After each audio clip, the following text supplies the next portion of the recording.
आज तुम्हाला शेवयाची खीर कशी बनवायची ते दाखवणार आहे। ही खीर 10 ते 15 मिनिटांमध्ये तयार होते, खायलाही स्वादिष्ट लागते। नमस्कार, मी ज्योती, ज्योतिष किचन मध्ये सर्वांचं खूप खूप स्वागत आहे।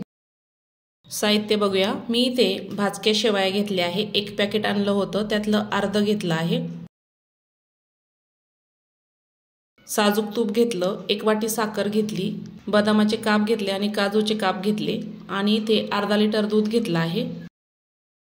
सर्वात आधी कढईमध्ये साजूक तूप टाकून घ्यायचं, त्यामध्ये बदाम टाकायचे, काजू टाकायचे आणि छान तळून घ्यायचे आहे तुपामध्ये। ही खीर बनवायला अगदी सोपी आहे, झटपट होते। प्रसादाला ही बनवायची असेल तर खूप झटपट होते।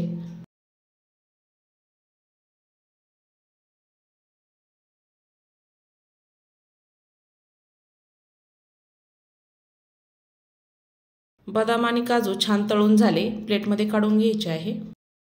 त्याच कढईमध्ये आपण शेवया टाकून घेणार आहे। हाताने अशा थोड्या मोडून घ्यायच्या। जसे जसे आपण त्या भाजाल तसे तसे त्याचे तुकडे होत जातात। तूप टाकायचं आणि छान मिक्स करून घ्यायचं आहे। ही शेवई भाजायलाही जास्त वेळ लागत नाही, एक 2 ते 3 मिनिटांमध्ये भाजल्या जाते। आपली शेवई बघू शकता, 1 मिनिटामध्ये छान गुलाबी रंग यायला सुरुवात झाली आहे। मी इथे शेवई भाजण्यासाठी 2 चमचे तुपाचा वापर केला, तर ही बघू शकता मस्त शेवई भाजल्या गेली आहे। शेवया आपल्या छान भाजल्या। दूध टाकायचं आहे। मी इथे अर्धा लिटर दूध गरम करून घेतलं, ते ओतून घेत आहे।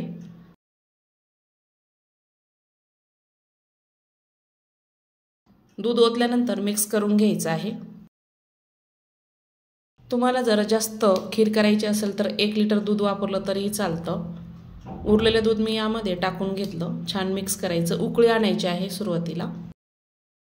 खीरीला छान उकळी आली, त्यामध्ये साखर टाकून घ्यायची आहे। तुम्हाला गोड जर जास्त आवडत असेल तर तुम्ही अजून साखर टाकली तरीही चालते। मला इथं कमी साखर लागते म्हणून मी इथे छोटी वाटीच वापरली आहे। छान उकळी आणायची, मस्त अशी आपली खीर तयार झाली आहे।